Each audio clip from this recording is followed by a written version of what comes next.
So hello everybody, welcome back to the brand new video on Commerce OP exclusively. ठीक है. So अब चालू करते हैं. आज हम करने वाले हैं अकाउंट्स 40 ओपी एमसीक्यूज अकाउंट्स के. ठीक है. सो हम दो चैप्टर कवर कर लेंगे, बस आगे देख लेते हैं कौन से चैप्टर्स हैं. आगे है हमारे पास टुडे वी लर्न अबाउट. ठीक है. MCQs of chapter 1 and 2 and introduction. Mainly ये कौन से चैप्टर के नाम बोल देता हूँ. ठीक है, क्योंकि ऐसे समझ नहीं आता number wise. So introduction to accounting and basic terms of accounting. ठीक है, कवरिंग 40 एमसीक्यूज. मैंने गलती से 50 लिख दिया, बट 40 करेंगे अकॉर्डिंग टू एग्जाम. मतलब हर एक एग्जाम 40 मार्क्स की होती है. ठीक है. सो अब आगे बढ़ते हैं, तो चलो प्रारंभ करते हैं. शुभारंभ करते हैं इस अद्भुत खेल को जिसका नाम है Counts. 40 MCQ. Let us play, ladies and gentlemen. So let us look at the first MCQ, that is, by the nature of multiple definitions given for accounting, which of these is a feature of accounting? Communication of financial information. हम communicate करते हैं financial में, और ये क्या होता है, हमारा लास्ट स्टेप होता है. ठीक है. Second, assisting in decision making, helping interested users in judgement. ठीक है. And D all of the above. अब सबसे पहले इन सब का मीनिंग समझ लेते हैं. एक का क्या मतलब है, कम्युनिकेटिंग फाइनेंशियल इन्फॉर्मेशन. इसका मतलब क्या, हमारा लास्ट जो होता है टॉपिक. ठीक है, जो हमको कम्युनिकेट करना होता है, जो भी हमने इन्फॉर्मेशन कलेक्ट किया हर एक जगह से, है ना. और सेकंड क्या है, assisting in decision making. Assisting in decision making मतलब टू कंट्रोल, टू बजट, मतलब और जो भी होते हैं. ठीक है, असिस्टेंट इन डिसीजन मेकिंग. ठीक है, I hope you understood. Helping interested users in judgement. अब यूजर्स होते हैं हमारे पास, मैंने बताया था कौन से टाइप्स के यूजर्स होते हैं, इंटरनल यूजर्स और एक्सटर्नल यूजर्स. ठीक है, उनको मतलब जजमेंट में हेल्प करने के लिए, उनको अंडरस्टैंडेबल बनाने के लिए अकाउंट्स. ठीक है. तो अब ये क्या होता है, बाय द नेचर क्या होना चाहिए, इसमें कौन सा ऑप्शन आना चाहिए. इसमें हमारा ऑप्शन आना चाहिए all of the above. All of the above इसमें आना चाहिए, सॉरी, इसमें आना चाहिए ऑल ऑफ द अबव. ठीक है. So I hope you understood. अब बढ़ते हैं एमसीक्यू 2 पे. एमसीक्यू 2 में क्या है, which of these concept is a process of give and take with event as the end result of it. अब इसमें क्या आएगा हमारे पास, मेजरमेंट है, फाइनेंशियल ट्रांजैक्शंस है और ऑल ऑफ द अबव है. इसमें कुछ ऑप्शंस में समझाने लायक है नहीं, तो इसमें क्या आंसर आएगा, आप बोलो. ट्रांजैक्शंस. ठीक है, transaction. Which of these concept is a process of give and take with the event. अब मेजरमेंट क्यों नहीं आएगा, मेजरमेंट क्या होता है, हम जो मॉनेटरी वैल्यू जो होता है, हमको मेजर करना होता है कोई भी ट्रांजैक्शन या तो कुछ भी. ठीक है. और फिर बी क्या होता है, फाइनेंशियल ट्रांजैक्शंस. फाइनेंशियल ट्रांजैक्शन से ही नहीं होता है, और मतलब दूसरे टाइप के ट्रांजैक्शन से भी होता है, ओनली फाइनेंशियल ट्रांजैक्शन से नहीं होता है. फिर आता है सी हमारे पास, ट्रांजैक्शंस. सो आंसर आना चाहिए हमारे पास ओनली ट्रांजैक्शंस. ठीक है. तो गिव एंड टेक है, तो गिव पैसा दिया, कुछ प्रोडक्ट आया, पैसा लिया, कुछ प्रोडक्ट दिया. ठीक है, तो ट्रांजैक्शन हुआ ये एक. ठीक है, तो C will be our correct option. ठीक है, सी है ट्रांजैक्शन. और एमसीक्यू 2 हमारे यहाँ पे खत्म होता है. चालू करते हैं एमसीक्यू 3. अब एमसीक्यू 3 में क्या है हमारे पास, एमसीक्यू 3 में in measurement what type of transactions are considered during the process of accounting. Bracket में लिखा है प्रोसेस ऑफ अकाउंटिंग. ठीक है, बहुत ध्यान से समझना, प्रोसेस ऑफ अकाउंटिंग होता क्या है. अब quantitative, qualitative, native, none of the above. अब एक जो ऑप्शन है इसमें से आपको कंफ्यूज करने के लिए दिया है, क्या है, चलो बताओ. करेक्ट, सी नेटिव. ये हमको कंफ्यूज करने के लिए दिया है. ठीक है. सो सी नेटिव है हमारे पास. ठीक है. अब इसमें क्या होता है, in measurement what type of transaction are recorded. अब क्वांटिटेटिव होता है कि क्वालिटेटिव होता है. मेजरमेंट ऑफ वर्ड समझो, आप इंग्लिश की परिभाषा समझो इस बार, अकाउंट्स के नहीं. अच्छा. ठीक है, क्वांटिटेटिव हमारा आंसर आएगा. सो ए क्वांटिटेटिव इज द आंसर. और मतलब अकाउंटिंग वे में भी अगर हम देखें तो क्वांटिटेटिव भी आएगा. Quantitative in what ways, in the monetary terms. ठीक है, हमको मेजर करना होता है ना. ठीक है, चलो आगे बढ़ते हैं. अब आता है MCQ 4. Accounting information is used to compare the result of current year with the previous year to analyse the changes. अब इसका क्या आना चाहिए, ट्रू, फॉल्स या कांट से बोल नहीं सकते, ये क्या ऑप्शन हुआ भाई. तो क्या होगा, ट्रू या फॉल्स, चलो बोलो. ट्रू होगा. ठीक है, ये आएगा हमारे पास ट्रू. अब आगे बढ़ते हैं एमसीक्यू 5 पे. सॉरी भावना में बह गया, बहुत आगे चले गए. ठीक है, आएंगे तो माफ करना, मैं गुस्से में इधर उधर निकल जाता हूँ. अब MCQ 5. Accounting indirectly helps with the government agencies. क्या ये सही है, चलो मेरे को बताओ, इज दिस राइट और रॉन्ग. गवर्नमेंट एजेंसीज के साथ अकाउंटिंग हेल्प करता है कि नहीं, बिल्कुल करता है यार. गवर्नमेंट को हेल्प नहीं किया तो क्या होगा, क्या होगा, मेरे को भी नहीं पता क्या होगा. बात है जी, एक्टिंग की बादशाह हो कसम से. बट ट्रू आता है इसका answer. Accounting indirectly helps the government agencies, मतलब पूरे अकाउंट्स मेंटेन करने में, क्या क्या टैक्सेस आए, टैक्सेस फाइल करने के लिए जो भी होता है, ठीक है, अकाउंटिंग हेल्प बिल्कुल करता है गवर्नमेंट एजेंसीज को, ठीक है। तो आता है हमारे पास ट्रू यहाँ पे आंसर। अब आते हैं एमसीक्यू 6 पे। Dash is the function routine and clerical in nature and is increasingly done by computer nowadays। ओहो, थोड़ा मतलब हाई फाई वर्ड्स थे इसमें। अब अगर आप देखो ये लाइंस में से हम थोड़ा थोड़े वर्ड्स पिक करते हैं, ठीक है। अब routine and clerical, routine and clerical याद करो, हमने डिफरेंसेस में पढ़ा था चैप्टर 1 में, ठीक है। क्या है रूटीन एंड क्लैरिकल? तो ये वर्क किसका होता है? जूनियर स्टाफ का होता है, ठीक है। और ज्यादा नॉलेज नहीं चाहिए होती है, ठीक है। और अकाउंटिंग क्या होता है? मतलब it is not routine in nature, मतलब होता रहता है और मतलब कॉम्प्लेक्स है ये, ठीक है। And is increasingly done by computers nowadays. So इसका आंसर क्या आएगा? बुक कीपिंग, ठीक है। बुक कीपिंग में क्या आता है? रिकॉर्डिंग आता है हमारा, है ना, रिकॉर्डिंग आता है हमारे इसके अंदर, ठीक है। So I hope you understood. अब आते हैं एमसीक्यू 7 पे। अब MCQ 7, recording, classifying and summarising are also termed as, चलो बोलो, ये बहुत ही ट्रिकी क्वेश्चन है। अब इसमें क्या होता है? Accounting cycle, process of accounting, both A and B, या बुक कीपिंग। अब इसमें आप देख लो, एक एक जो है, अगर आपको लग रहा हो, कई लोग क्या करते हैं, रिकॉर्डिंग देखा, चलो क्लासिफाइंग आ गया, चलो जल्दी से बुक कीपिंग टिक कर दो। बिल्कुल नहीं, बुक कीपिंग को टिक ही नहीं करना है वहां पे। आपको आगे भी पढ़ना है समराइजिंग का, ठीक है। यहाँ पे समराइजिंग है। समराइजिंग किसमें आता है? अकाउंटिंग में आता है, ठीक है। समराइजिंग अकाउंटिंग में क्या, कैसे स्टार्ट करते हैं? समराइजिंग से करते हैं, ठीक है। और रिकॉर्डिंग क्लासिफाइंग क्या है? जो एंड रिजल्ट्स होते हैं हमारे बुक कीपिंग में, अगर देखा जाए तो, ठीक है। अगर हम नंबर वाइज जाए तो रिकॉर्डिंग क्लासिफाइंग लास्ट आता है, और समराइजिंग हमारा क्या है? फर्स्ट आता है, किसमें? अकाउंटिंग में। तो बुक कीपिंग तो कतई ही नहीं आएगा। अब अकाउंटिंग साइकिल होता है जब टाइम पीरियड ऑफ अकाउंटिंग, या तो अकाउंटिंग पीरियड, जैसे मैंने समझाया था चैप्टर 3 में, है ना। और प्रोसेस ऑफ अकाउंटिंग भी सेम। तो आंसर क्या आएगा? बोथ ए एंड बी, ठीक है। I hope you understood. Accounting cycle भी और प्रोसेस ऑफ अकाउंटिंग भी दोनों टाइम के रिलेटेड ही है, ठीक है। So both A and B आ जाएगा इसमें हमारा, ठीक है। अब एमसीक्यू 8 आते हैं। is the process of grouping, dash is the process of grouping the transaction of one nature at one place in a separate account। बहुत ही easy है। तो फर्स्ट ऑप्शन है A measurement, B classifying, C summarizing, D all of the above। क्या लगता है क्या आएगा हमारे पास आंसर? आंसर आएगा क्लासिफाइंग। अगर आपने लेजर पढ़ा हो, लेजर अभी तक ऑफ कोर्स आपने पढ़ ही लिया होगा लेजर। लेजर में क्या होता है? हमको पहले जर्नल बनाना, आपने जर्नल पढ़ा होगा, सबसे पहली बात तो आपको जर्नल आना चाहिए लेजर के लिए, ठीक है। जर्नल पढ़ा होगा। अब जर्नल में से मान लो मैंने कैश टू कैपिटल सबसे पहले एंट्री कर दी, तो हमको एक अलग से मेन हेड बनाना होता है, ठीक है। तो कैश अकाउंट का अलग से हेड बनता है, और कैपिटल अकाउंट का अलग से हेड बनता है हमारा, ठीक है। तो उसमें क्या है? हम क्लासीफाई करते हैं, तो क्लासीफाइंग आएगा इनटू सेपरेट अकाउंट, है ना। So B classifying is the correct answer. So अब आगे बढ़ते हैं MCQ 9। Which of these is not an internal user of accounting? Investor, owners, employees, management। अब एक इंपॉर्टेंट चीज, थोड़ा आउट ऑफ सिलेबस जा रहा हूं, बट एम्प्लॉयज अगर हम देखा जाए, एम्प्लॉयज जो होते हैं वो हमारे पहले क्या गिनाते थे? इंटरनल यूजर्स में गिनाते थे। बट अब जो नई बुक आई है टीएस ग्रेवल की 2021 वाली, उसमें है ना एम्प्लॉयज को एक्सटर्नल में ले लिया है। तो उसमें है ना, अगर क्या है, अब सी या तो ए, दोनों में से कोई भी अगर आप देखो, उसमें क्या है, अगर आप सी या ए दोनों में से कोई भी टिक करोगे ना, राइट ही होगा, ठीक है। सी या ए क्या है? ए क्या इन्वेस्टर है, सी क्या एम्प्लॉय, तो दोनों एक्सटर्नल यूजर्स में आते हैं। और पहले क्या होता था कि ओनर्स, एम्प्लॉय, मैनेजमेंट, ये सारे इंटरनल में आते थे। तो अब क्या है, हमको रिवाइज पढ़ना पड़ेगा, ठीक है। तो इसमें क्या है, एम्प्लॉयज क्या आता है? एक्सटर्नल में आ जाता है। तो आप मतलब एम्प्लॉयज को आपके पहले पॉइंट ऑफ व्यू पे लोगे और उसको टिक करोगे तो वेल रहेगा, और इन्वेस्टर करोगे तब भी कोई दिक्कत नहीं है, ठीक है। अब pick the odd one out. अब ये बहुत ही इंपॉर्टेंट है। इसमें क्या है, गलतियां होती है इसमें। सबसे पहला ऑप्शन क्या है? Owners equity, net worth, net assets, drawings. अब इसमें आंसर्स क्या लगता है? आंसर क्या आएगा आप बोलो?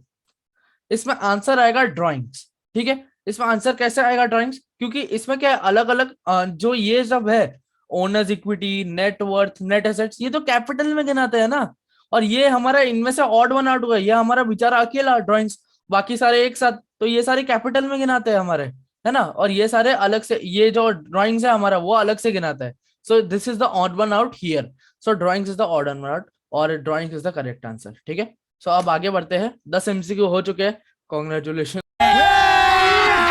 ठीक है। सो अब आगे बढ़ते हैं एमसीक्यू 11 पे।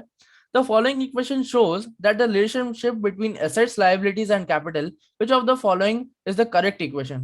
बहुत ईजी है, अगर आपने चैप्टर 5 पढ़ा हो तो आपको ये आता ही होगा, बट ये चैप्टर 2 का क्वेश्चन है ऐसे देखा जाए तो हम देखते हैं क्या है इसमें।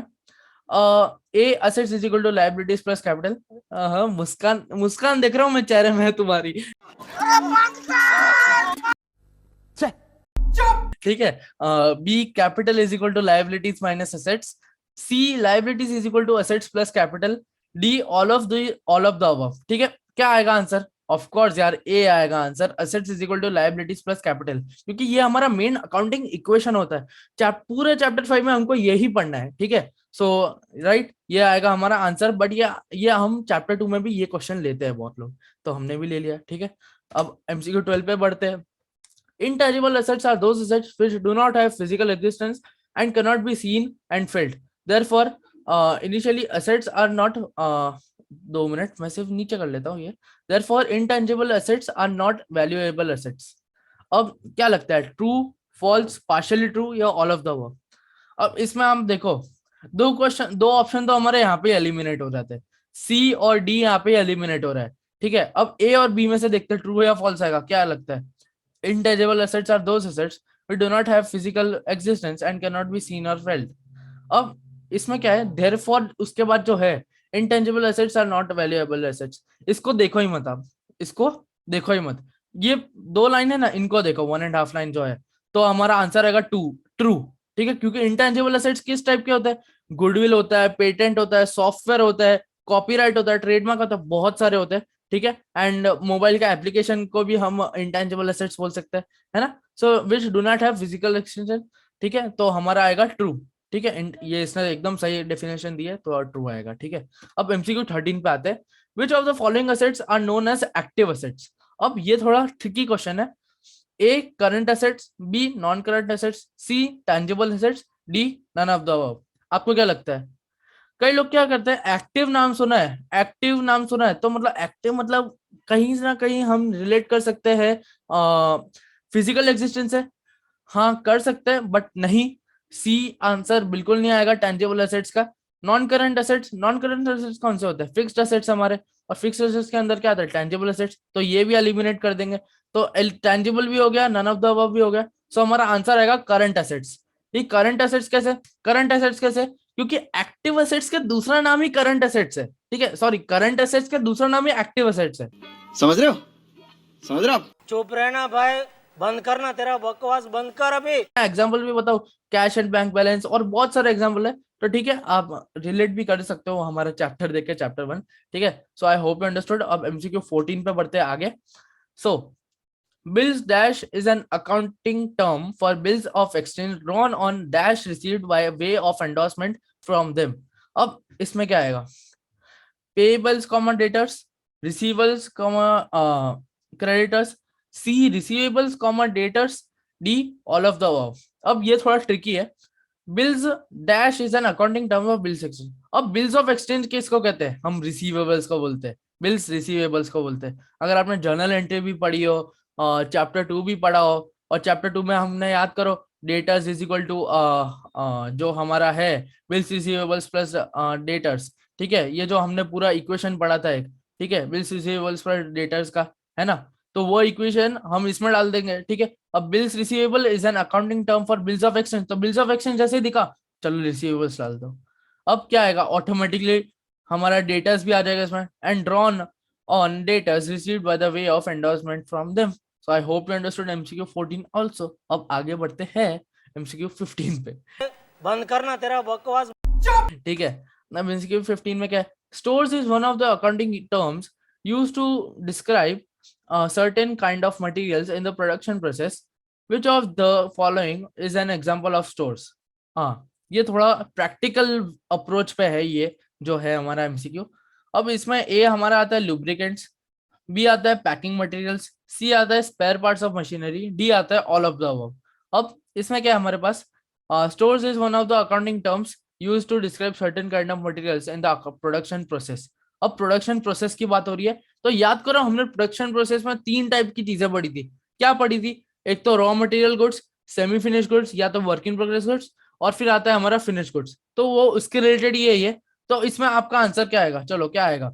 जो हमारे प्रोडक्शन प्रोसेस में अगर हम कोई स्टोर ले और उसमें प्रोडक्शन प्रोसेस में कौन सी चीज काम आएगी इनमें से? ऑल ऑफ द अबव, सारी चीजें काम आएगी, ठीक है। सो अब आगे बढ़ते हैं। I hope you understood MCQ 15 also. अब एमसीक्यू 16 पे आते हैं। एमसीक्यू 16 है, a person or an enterprise which is not position to pay its debts is called, बहुत इजी है, चलो बोल दो, खुद ही बोल दो, इंसॉल्वेंट, ठीक है, इंसॉल्वेंट। अब एमसीक्यू 17, एक्स इज अ, ये थोड़ा केस बेस्ड टाइप है और प्रैक्टिकल और फन है थोड़ा, ठीक है। X is a part of inventory of a firm, x needs further processing for converting into finished products. अरे यार ये क्या है, ये वापस वही आ गया। 16 में क्या पढ़ा था, मतलब 15th में क्या पढ़ा था? ओके, समझ रहे ना? ठीक है। अब 17th में क्या है? That is x consist of partly finished goods and semi finished goods, identify x. अब वर्क इन प्रोग्रेस इन्वेंटरी आएगा इसमें, फिनिश इन्वेंटरी आएगा, रॉ मटेरियल इन्वेंटरी आएगा, या D all of the above आएगा? चलो बताओ। यहाँ पे देखो एक लास्ट वर्ड क्या दिया है, सेमी फिनिश गुड्स, तो क्या आना चाहिए? चलो आप भी बताओ। Correct, A work in progress inventory, ठीक है। सो अब आगे बढ़ते हैं। I hope you understand MCQ 17 also. अब एमसीक्यू 18 पे आते हैं। Which of these are example of short term creditors? अब what are the example of short term creditors? इसमें क्या आएगा? सबसे पहले ऑप्शंस देख लेते हैं। Financial institutions, supplier of goods and services on credit, both A and B, all of the above. अब ऑल ऑफ द अबव को एलिमिनेट ही कर देते पहले ही। अब फाइनेंशियल इंस्टीट्यूशन क्या लगता है आपको शॉर्ट टर्म क्रेडिट पे लेगी? क्या लगता है? शॉर्ट टर्म क्रेडिट कभी नहीं लेती, वो हेवी अमाउंट पे लोन्स लेती है, ठीक है, करोड़ों में लेती है। तो फाइनेंशियल इंस्टीट्यूशन तो ये आएगा। तो हमारा आंसर क्या आएगा? Suppliers of goods and services on credit, ठीक है। जैसे हमारे मान लो कोई जैसे किराने की दुकान है, वहां पे छोटे छोटे लोन्स होते हैं हमारे, जैसे मैंने बताया था पीओडी होती है, ठीक है, हमारी छोटी छोटी लोन्स। तो ये एग्जांपल है जो सप्लायर ऑफ गुड्स और सर्विसेज ऑन क्रेडिट, जो हमको देते हैं सर्विसेज देते हैं, जो गुड्स देते हैं हमको क्रेडिट पे, ठीक है, जो सप्लायर्स होते हैं वो क्या आएगा? शॉर्ट टर्म क्रेडिटर्स पे आते हैं। I hope you understood and B is the answer. अब एमसीक्यू 19 पे आते हैं। Public is not a user of accounting, क्या है?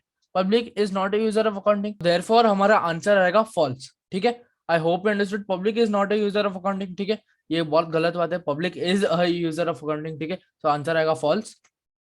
अब आगे बढ़ते हैं एमसीक्यू 20 पे। अब एमसीक्यू 20 बताता है, थोड़ा बड़ा है ये एंड थोड़ा कॉम्प्लेक्स है, तो देख लेते हैं। चलो each and every branch has each and every branch has its separate set of objectives। अब ये किसकी बात आई है? ब्रांचेस ऑफ अकाउंटिंग आपने पढ़ा होगा, ठीक है, तो ब्रांचेस ऑफ अकाउंटिंग की बात आई है ये। Every branch has its separate set of objectives, which of these branch of accounting directly or indirectly helps with management of decision? Cost. अब सबसे पहली बात आई मैनेजमेंट ऑफ डिसीजंस, इसका आंसर देख लेते हैं। Cost accounting, management accounting, financial accounting, ठीक है, इन दोनों में से क्या आंसर आना चाहिए? आप ही बोलो। Directly helps in management decisions. अब सिर्फ मैनेजमेंट अकाउंटिंग तो नहीं आएगा, क्या आना चाहिए? आप ही बताओ। अब मैनेजमेंट मतलब सब आ गया, कॉस्ट भी आ गया, फाइनेंशियल भी आ गया, ठीक है। सो आंसर आएगा ऑल ऑफ द अबव, ठीक है, so answer is all of the above. I hope you understood. कुछ डाउट वाउट हो तो बोल देना नीचे, क्योंकि ये थोड़ा कॉम्प्लेक्स लगा इसीलिए। तो आ जाते हैं हम 21st एमसीक्यू पे। 21st एमसीक्यू में हमारे पास summarising is the art of presenting the dash in an understandable matter, क्या है? फर्स्ट हमारा पॉइंट आता है, सॉरी ये बिजनेस की जो स्पेलिंग है थोड़ी गलत हो गई है, रेक्टिफाई कर लेंगे बाद में, ठीक है। अब फर्स्ट ऑप्शन है हमारे पास business information, B classified data, C transactions, D all of the above. अब क्या आएगा हमारे पास इसमें आंसर? आंसर आएगा बिजनेस इंफॉर्मेशन, तो बिल्कुल नहीं आएगा आंसर, ठीक है, ये यूट्यूबर नहीं मानेंगे, ओ छपरी यूट्यूबर। बिजनेस इंफॉर्मेशन आंसर नहीं आएगा, क्योंकि ये अभी तक हमने कुछ पढ़ा ही नहीं है इसके बारे में, अकाउंटिंग इंफॉर्मेशन के बारे में पढ़ा है, ठीक है, तो बिजनेस इंफॉर्मेशन को एलिमिनेट कर देते हैं। और फिर आता है हमारे पास क्लासिफाइड डेटा। तो क्या क्लासिफाइड डेटा आ सकता है? परफेक्ट आ सकता है। क्यों? क्योंकि जब भी हम क्लासिफाई करते हैं डेटा, जब भी हम सेपरेट हेड्स बताते हैं, तभी हम उसको समराइज कर पाएंगे। जो हमारे जो अकाउंटिंग होती है उसमें जो सीनियर स्टाफ होता है, तभी वो समराइज कर पाता है क्लासिफाइड डेटा को देख के। सो क्या आएगा आंसर? क्लासिफाइड डेटा बी, और सी और डी तो बिल्कुल नहीं आएगा, इनको एलिमिनेट ही कर देते हैं। So B is the correct answer.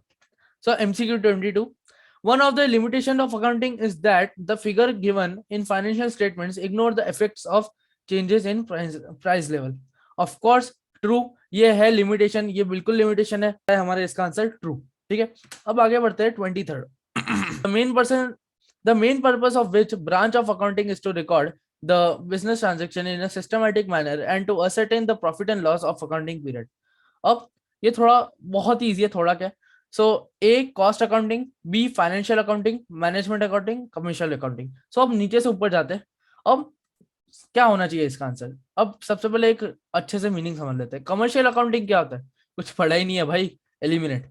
ठीक है, तुम्हारे यार। अब मैनेजमेंट अकाउंटिंग, मैनेजमेंट अकाउंटिंग हमने पढ़ा था, कंट्रोलिंग, बजटिंग और ये सब आता है, और तो ये इसको नहीं गिनेंगे हम। ठीक है, सॉरी मैनेजमेंट की स्पेलिंग गलत है। एंड सो अब अगर हम बी ऑप्शन देके फाइनेंशियल अकाउंटिंग आ सकते हैं, बिल्कुल आ सकता है। क्यों? क्योंकि हमने डेफिनेशन में पढ़ा था कि that financial accounting is confined with preparation of profit and loss account, balance sheet, that is finance statement और वो सब। ठीक है, सो फाइनेंशियल अकाउंटिंग करेक्ट। जहाँ पे भी आपको प्रॉफिट एंड लॉस दिखे, फाइनेंशियल अकाउंटिंग पे टिक कर दो। ठीक है, अब आते हैं आगे 25 पे। ठीक है, 25 पे आते हैं। सॉरी मेरे से एक जो नंबर है वो स्किप हो गया, तो थोड़ा नंबरिंग में मिस्टेक होगा, तो 39 एमसीक्यूज हो जाएंगे। मैं एक अभी लास्ट में ऐड कर दूंगा। ठीक है, बहुत तेज हो रहा है, बहुत तेज हो रहा। सो अब आगे आते हैं। आगे क्या है हमारे पास? The main purpose of cost accounting is to ascertain dash of dash rendered by business. क्या है? Total cost and per unit cost good and services. थोड़ा सा नीचे कर लेते हैं। Total cost answer goods. ठीक है, आंसर नहीं है ये, एंड मेरे से भी गलती हो गई।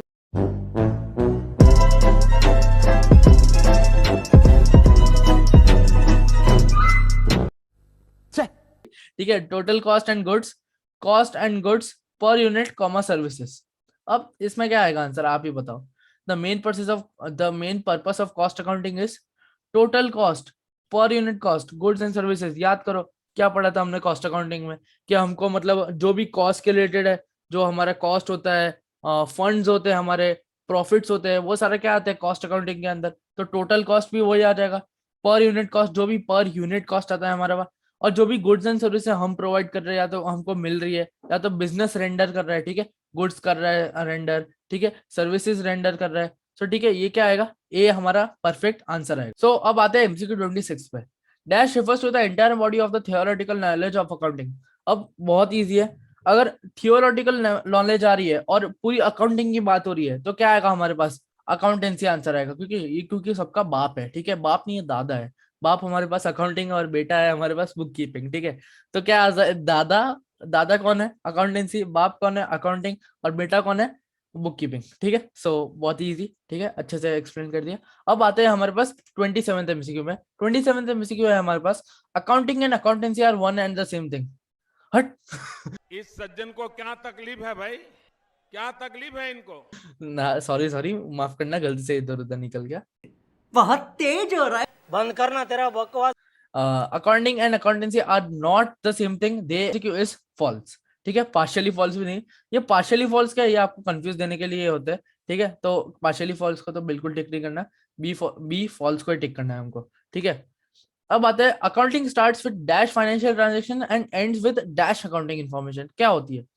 Identifying communication, sorry identifying communication, measuring identification, both A and B या नन ऑफ द अबव। अब दो ऑप्शन तो हमको यहाँ पे दिख रहे हैं कि एलिमिनेट हो जाएंगे, कि सी और डी हमारे यहाँ पे एलिमिनेट हो जाएंगे।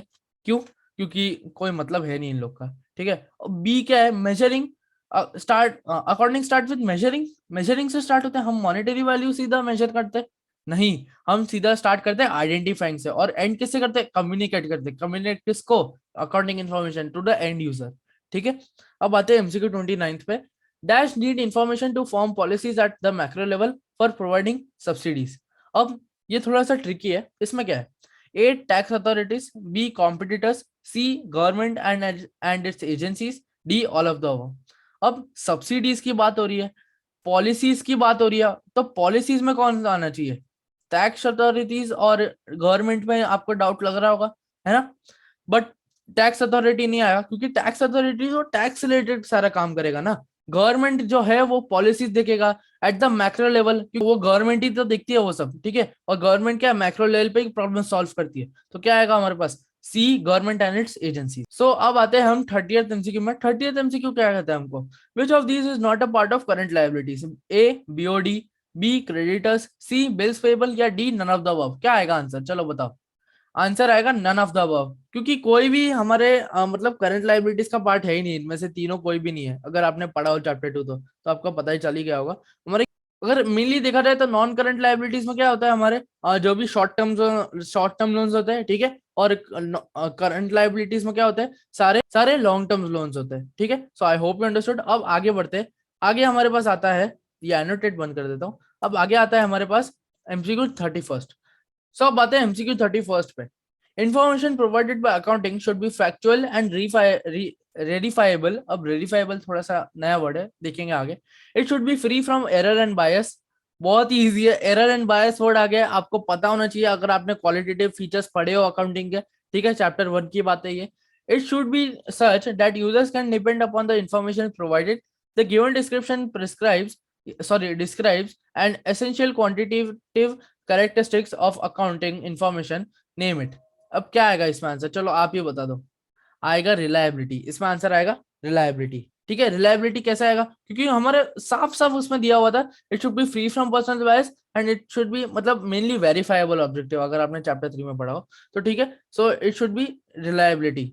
इसका ऑप्शन क्या आएगा, रिलायबिलिटी। अगर देखो, अगर ये वर्ड आ गया ना, free from error and bias, so सबसे पहले हमको रिलायबिलिटी पे टिक करना है, ठीक है। बट आगे भी पढ़ना है, ऐसा नहीं कि ये देख के हमने सीधा टिक कर लिया, आगे पढ़ना है। फिर अगर आपको इतने कॉन्फिडेंट हो तभी ये टिक करना, बट आगे देख लेना, मैं जितना सजेस्ट करता हूँ, ठीक है। सो अब आगे बढ़ते हैं, बी रिलायबिलिटी इसका आंसर है। अब 32 पे आते हैं।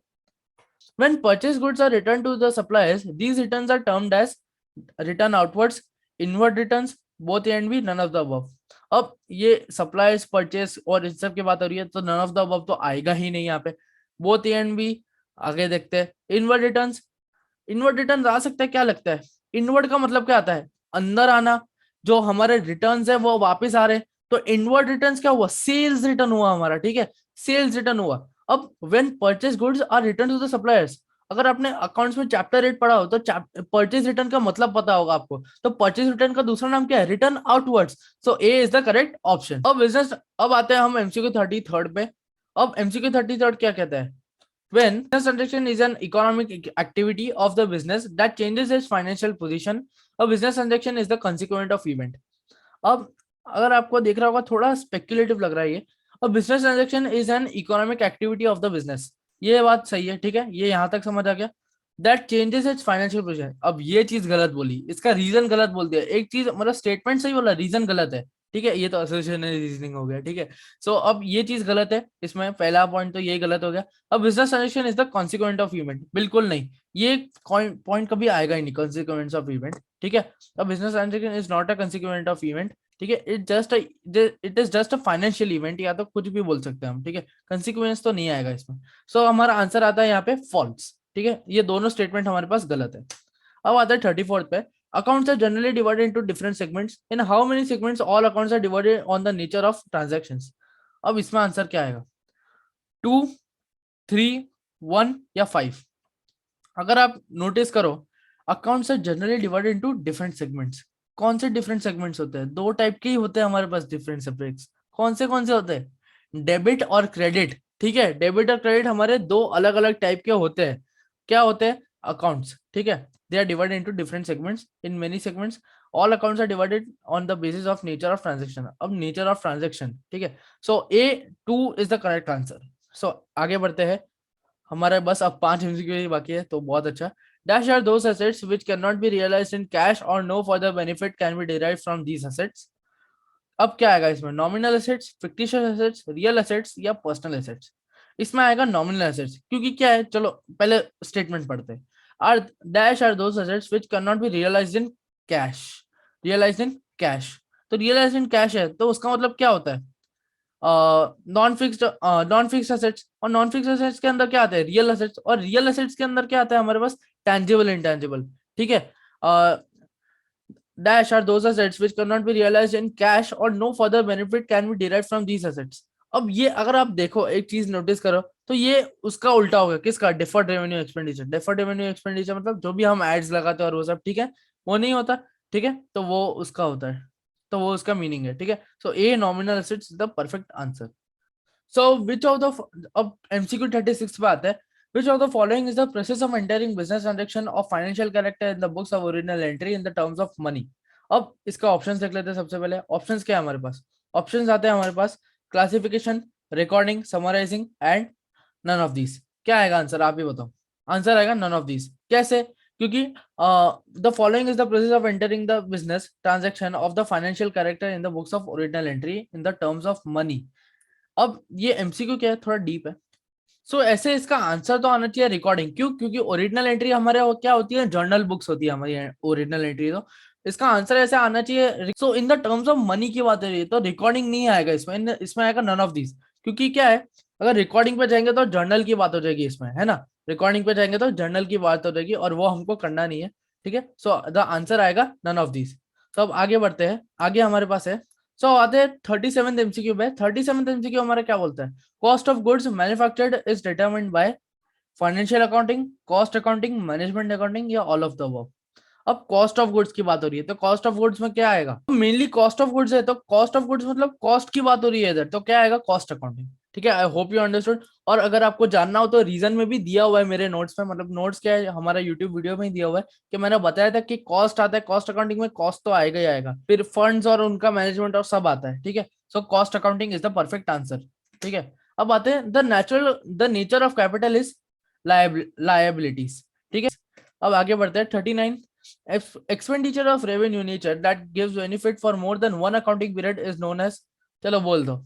एडवर्टीजमेंट क्या होती है हमारे पास, डेफर्ड रेवेन्यू एक्सपेंडिचर होता है। So C is the deferred revenue expenditure. अब क्या है, अगर लॉन्ग टर्म एड्स की तो हम उसका जो अमाउंट है वो भी कब रिटर्न ऑफ करते हैं, amount about a long period, जैसे 1 to 1.5 ईयर्स, ठीक है। अब आगे बढ़ते हैं।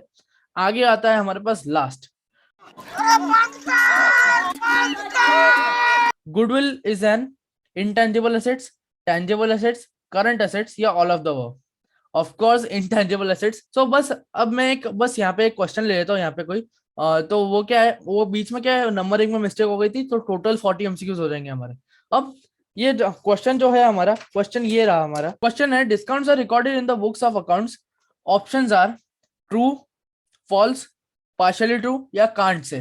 क्या आएगा आंसर, आप ही बताओ। डिस्काउंट हम रिकॉर्ड करते हैं, इसमें क्या आएगा, अब इसमें हमारे पास है ना पार्शियली ट्रू का हमारा इस जो वो हम ऑप्शन जो नहीं, वो काम का नहीं है, काम का नहीं है, अब वो काम आएगा पार्शियली ट्रू। क्यों? क्योंकि डिस्काउंट कब हम कैश डिस्काउंट होता है तब तो हम रिकॉर्ड करते हैं, बट ट्रेड डिस्काउंट जब हमको मिलता है तब हम रिकॉर्ड नहीं करते हैं। So discount recorded in the books of, क्या आएगा, ट्रू आएगा, फॉल्स आएगा या पार्शियली ट्रू, पार्शियली ट्रू आएगा इसमें, ठीक है। क्योंकि क्या है, कैश डिस्काउंट में क्या कर, क्योंकि मैंने रीजन तो बता ही दिया, ठीक है। सो बस अब समाप्त करते हैं ये chapter. Thank you so much for watching. आप यहाँ तक बने रहे, इतना बड़ा वीडियो देखा, ठीक है, थैंक यू सो मच। और बस ऐसे ही लव एंड सपोर्ट देते रहो। और यार 100 सब्सक्राइबर करवा दो यार प्लीज। 91 सब्सक्राइबर चाहिए यार, एक सब्सक्राइबर, ठीक है। कहीं से भी अपने मम्मी पापा के फोन से कहीं से भी करवा लो, बट 100 सब्सक्राइबर करवा लो यार। 99 सब्सक्राइबर्स हो गए। सो यस, अब मैं आपको मिलता हूँ बाद में, तब तक के लिए बाय बाय।